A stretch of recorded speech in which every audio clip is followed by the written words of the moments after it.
The Human Rights Writers Association of Nigeria (HURIWA) gives a major reason for invasion of the Nigerian Defense Academy (NDA), a killing of soldiers by bandits. Human Rights Writers Association of Nigeria (HURIWA) has described as worrisome the dangerously declining state of security in the country, Nigeria. Human Rights Writers Association of Nigeria (HURIWA) cried out over the increasing spate of absolute lawlessness by operatives of officers of the various law enforcement agencies in the country.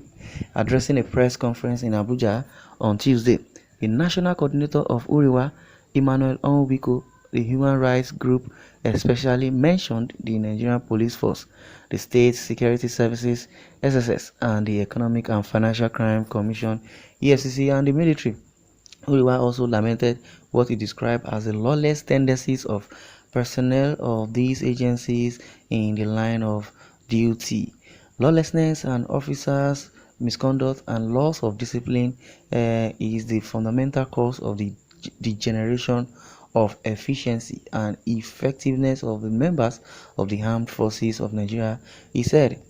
HURIWA noted that the security breach into the Nigerian Defense Academy (NDA) by terrorists, as widely reported on Tuesday, can be traced to lack of discipline. Hence, these armed non-state actors easily found a way of invading the Nigerian Defense Academy. There is a sharp rise in the use of Gestapo-type operations by the EFCC, also the DSS, SSS, and the case of Nigerian Police Force, at that their services are now highly commercialized, meaning that if you can pay, you can get armed police operatives to do your biddings, no matter how unlawful, dreaded, sinister, and outrageous the rights organization. The police operatives in some state commands, notably in Imo State, are known for framing up citizens and for flagrant violations of civil rights, including the use of extrajudicial killings on persons they suspect to belong to indigenous people of Biafra (IPOB), or even persons whose rivals have procured the police to tag them as IPOB and kill them. If we may ask, the punishment for belonging to its proscribed group, is it death by extrajudicial killings? That's a question being asked. Let me read again. If we may ask, the punishment for belonging to his proscribed group, is it death by judicial or extrajudicial killings? Has Nigeria no construction and laws anymore? What does Section 336 of Bracket 5 of the Constitution says? The group also wondered. Sadly, in a state like Imo, the state government is accused of enabling these various ramifications of abuses of powers by the police. The report of Amnesty International on killings by security forces in the southeast, with Imo occupying the principal place of dishonor, is so disconcerting. We call on the federal government and the southeast governors to speak out on that Amnesty International's report, which is credible, truthful, and tragically outrageous, and to take action to punish offenders within the security forces, or they should be prepared to be individually named in the litigation that are being initiated by many local and international NGOs before the ICC, International Criminal Court, in the Hague, Netherlands.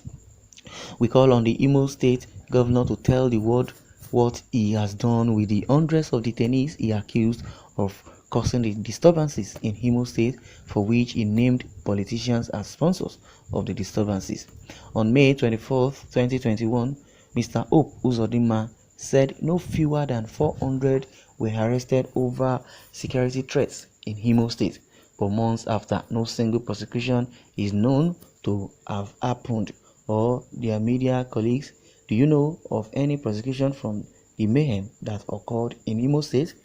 Has any police or soldier been punished for killing many IMSU students through deliberate criminal acts or accidental discharge? The group also asked.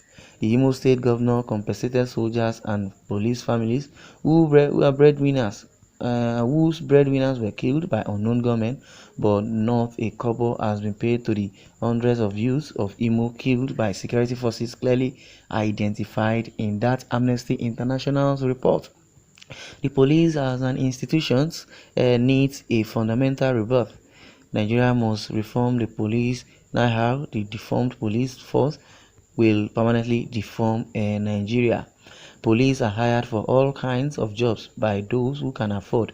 It is no longer a secret when individuals fight over land ownership.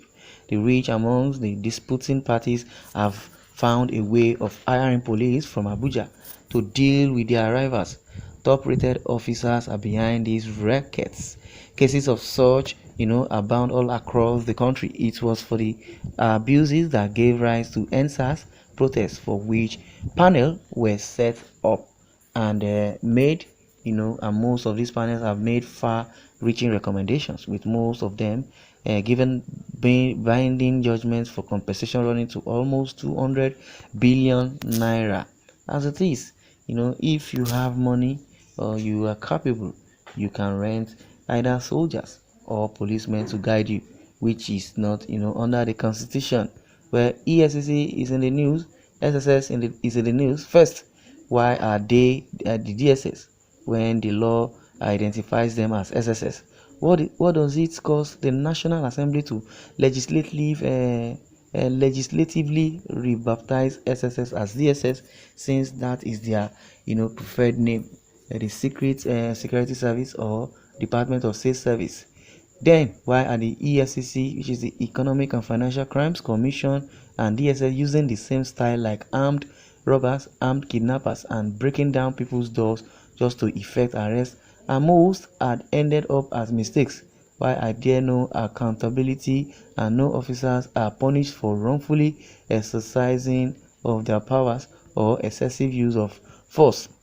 SSS invaded Supreme Court to arrest allegedly corrupt judges when Buhari came newly to power. However, not one of those judges were convicted, and one of them died thereafter from depression-related issues, yet were not corrupt as accused. The state of Nigeria is in jeopardy.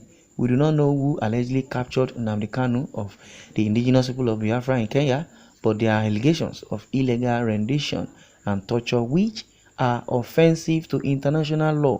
Why is this charge not being investigated? The SSS invaded Sunday Igboho's house, and neighbors told the media that they were kidnappers, but SSS hours later owned up. Yes, if SSS has owned up and really, with that antecedent, with that submission, we would say that they are truly kidnappers, because that is an illegal, invasion from the DSS, and it's unprofessional. So they need to, present themselves in the court. Well, I would like you to share your good comment in the comment section. Thanks for listening.